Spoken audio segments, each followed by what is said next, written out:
नमस्कार मु राजेंद्र कुमार महांती युव समाजसेवी भुवनेश्वर बासिंदा 2024 रे प्रथमे मो ओडिशावासी गुरुजन और भाई भूणी मानू न्यू ईयर रे अभिनंदन जनाऊँ एवं जगन्नाथ महाप्रभु पाखे ये प्रार्थना करने चाहूँगी जे कि मोर समस्ते ओडिशावासी खुशी रुहतु एवं धर्म को लेकिन जमी हिंदू मुस्लिम ख्रीस्टान भितर प्रभेद अच्छी से जिस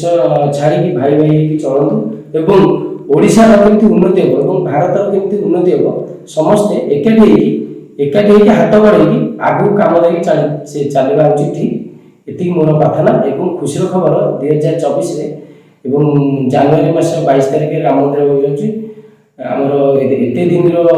दुख थिला यहाँ गोटे खुशी खबर समस्ते मिलमिशिकी से दिन राम को प्रार्थना करने दरकार एवं राम चरण गोटे गोटे दीप जाली खुशी प्रणाम करने दरकार। जय जगन्नाथ।